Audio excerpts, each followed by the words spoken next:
आज हमारी महाराष्ट्र सरकार ने सुशीबेन जी, एकनाथ शिंदे कुछ बोल रहे हैं। अच्छा, वोटिंग उन्होंने अभी अभी की, रिएक्शंस आ रहे थे। अभी जैसे ही दोबारा वो बोलेंगे, क्योंकि तस्वीरें मिल रही हैं लगातार, वो मीडिया के कैमरों से घिरे हुए हैं, लेकिन यहाँ वोटिंग करने के बाद उन्होंने कुछ रिएक्शन नहीं दिया, हाथ जोड़े बस और वो चले गए। यानी जो पोलिंग बूथ पर तस्वीरें सामने आई थी, पहले एक उंगली स्याही का निशान, फिर 2 उंगली विक्ट्री का निशान। कुछ कह रहे हैं।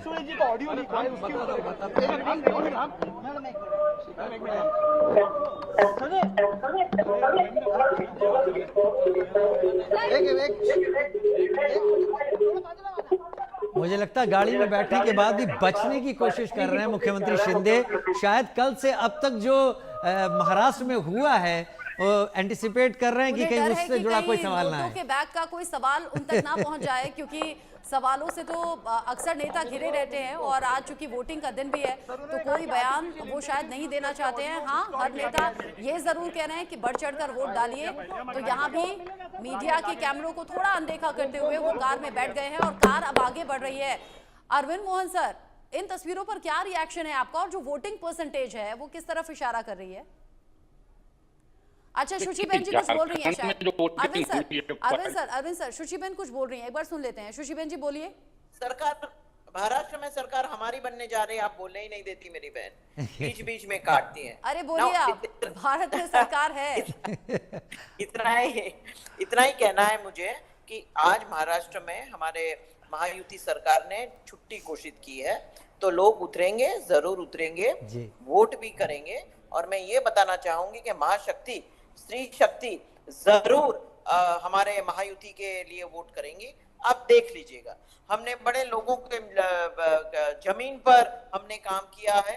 एक बात समझनी चाहिए कि सिर्फ 27 सीट का फर्क था लोकसभा में हमारे में और महाविनाश अघाड़ी में, और हमने 27 सीट से ज्यादा कवर लिए। अच्छा, आपने नाम भी बदल दिया, महाविकास अघाड़ी को आपने महाविनाश अघाड़ी में बोल दिया। बिल्कुल, जिस प्रकार से माहौल है महाराष्ट्र में, जिस प्रकार से फतवा इश्यू हो रहे हैं, उलेमा जी बयान इश्यू कर रहे हैं, मुस्लिम रिजर्वेशन की मांग हो रही है, लोग समझ गए हैं कि किसको वोट देना है, सेफ्टी के लिए, सिक्योरिटी के लिए और प्रोग्रेस के लिए। अच्छा सुशीबेन जी, आप इस बात से नाराज ना हो कि आपको रोकने की कोशिश रचना कर रही थी, आपके ही मुख्यमंत्री थे, हमें लगा कि पहली प्राथमिकता उनको दे देते हैं, आप तो बात करेंगी। हमारे प्रमुख नेता हैं, हम सब पूरे महाराष्ट्र के सबसे पॉपुलर सीएम हैं। चलिए, हमारे तो सबसे पॉपुलर मराठा ऐसे एसएन सिंह साहब का रुख कर लेते हैं। एसएन सिंह साहब, मैं झारखंड का रुख करूंगा जरा। एसएन सिंह साहब मेरे साथ जुड़े हुए हैं।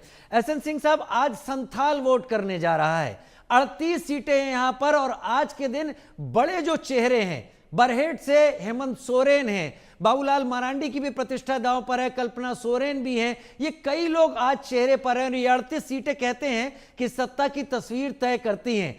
आपने डेमोग्राफी चेंज को इसी इलाके में मुद्दा बनाया था, आपको क्या लग रहा है? आदिवासी जनता संथाल के इलाके में आपको सुन रही होगी।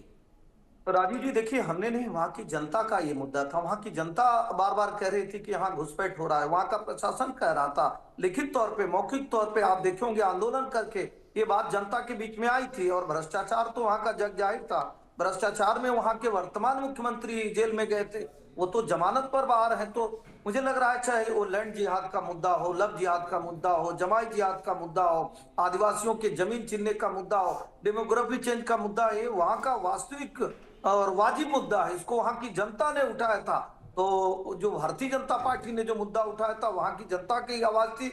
और मुझे लगता है कि भारतीय जनता पार्टी वहां ज्यादा से ज्यादा जो विकास पे बात दी कि हमने बिजली, पानी। अच्छा, एसएन सिंह साहब रोक नहीं रहा। विपक्ष ने लगातार कहा कि आपने डराने वाले तरीकों से वोट हासिल करने की कोशिश की है, क्या जवाब देंगे आप?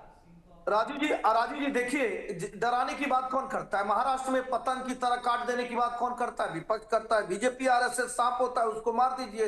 ये हिंसा की बात कौन करता है? कांग्रेस करता है। 2 से 7 हो जाएंगे तो हम हिंदुओं को देख लेंगे, कौन कहता है? ये समाजवादी पार्टी करती है। और भगवा कपड़े पर हिंदुओं पर बार बार अटैक कौन करता है? कांग्रेस पार्टी करती है। हम क्या कहते हैं? हम तो कहते हैं कि भाई लाडली बहन योजना हम लेकर आएंगे, जिसको मध्य प्रदेश में हमने योजनाओं पर कितना यकीन आम लोगों को होगा, ये 23 तारीख को साफ हो जाएगा। धर्मेंद्र यादव जी, क्या आपको मेरी आवाज मिल रही है? अच्छा, धर्मेंद्र यादव जी तक आवाज इस नहीं बीच पहुंच रही है। प्रयागराज से अमित श्रीवास्तव की एक रिपोर्ट देख लेते हैं। उत्तर प्रदेश में इस समय 9 सीटों पे उपचुनाव